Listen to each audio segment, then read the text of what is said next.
देह का भान आ जाता है तो डिमांड करने वाले अथवा एक्सपेक्टेशंस करने वाले या कंट्रोल करने वाले या ज़रूरत से ज़्यादा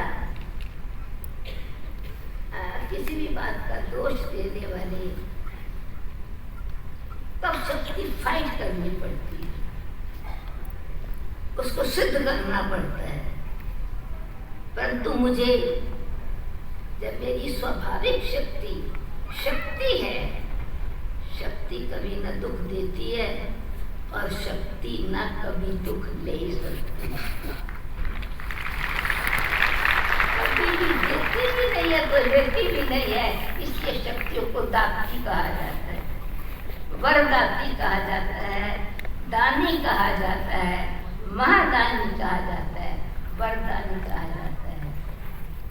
तो मेरी मीठी बहनों, मेरी मीठी सखियों, मेरी सहयोगी, अथवा हम अनेक दिनों बहुत समय से हम सदा इस सृष्टि चक्र में, चाहे बहन के रूप में चाहे भाई के रूप में, पर आत्मा ये फीमेल है, फिर भी अब आत्मा रूप में तो सब साथ साथ एक जैसे कार्य करते आए हैं और हम एक दूसरे की भावनाओं को भी समझते हैं। सहन करने के बाद भी देना ही अच्छा लगता है, कष्ट उठाने के बाद भी हिम्मत नहीं हारते हैं। किसका कारण? परिस्थिति के कारण समझते हैं मुझे सहन करना पड़ता है, या जिस प्रकार से मध्यकाल में कवियों ने धीरे धीरे उस स्वरूप को इतना स्वीकार कर लिया, हमेशा ऐसा ही कहते रहे। कवियों ने लिख दिया, अबला जीवन हाय तेरी यही कहानी, आंचल में है दूध आंखों में पानी। नारी के लिए किस प्रकार सा अपकार लिख दिया। ढोल गंवार शूद्र पशु नारी, ये सब ताड़न के अधिकारी। वो एक रस्म बन गया। बुरा नहीं माने मेरी मीठी बहनों, आप कभी बेटी नहीं है और आपको भी बेटी है तो बेटा भी है तो बहू भी घर में आएगी, बेटी भी आती है। इस समय वो बेटी आई, फौरन सोचते हैं बेटा घर में आ गई। बेटा नहीं आया तो बहू अच्छी नहीं लगती है। अरे बहू का क्या दोष है? मैं जब बहू बन जा, मेरे को जब बहू आएगी ना, मैं तो बेटी की तरह ही व्यवहार करूँ। बुरा नहीं मानना। अब थोड़ा हम देखें ये क्या मेरे में शक्ति है, मैंने वो शक्ति रखी कि मैं बेटी को, बहू को बेटी समझ करके चला।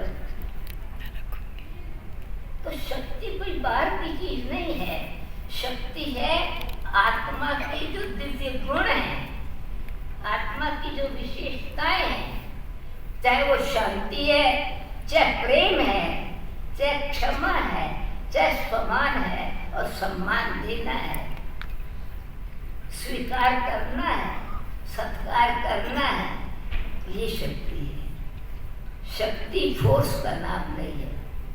तो हम मैं अपने आप से पूछूं कि मेरे आत्मा का दीवा जगा हुआ है या दीवे तले अंधेरा है? मैं दूसरे को अगर लाइट देने जा रही हूँ तो मेरे अंदर वो लाइट है।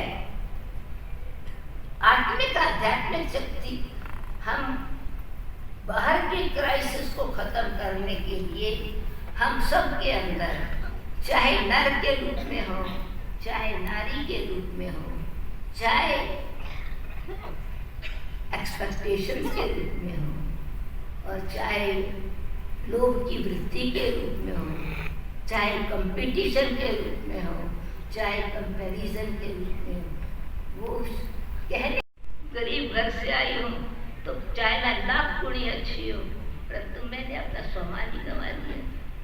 क्या मेरी वैल्यू पैसा है? मेरी वैल्यू क्या है? हम सम्मान में जब आत्मा रहती है, अपनी वैल्यूज को वैल्यू रखती है, तो किसी भी प्रकार की कोई परिस्थिति में बांध नहीं देती है, स्वतंत्र रखती है।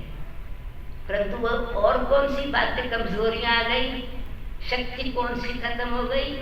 आत्मा की जो ओरिजिनल पवित्रता की शक्ति थी, शांति की शक्ति थी, प्रेम की पवित्र शक्ति थी,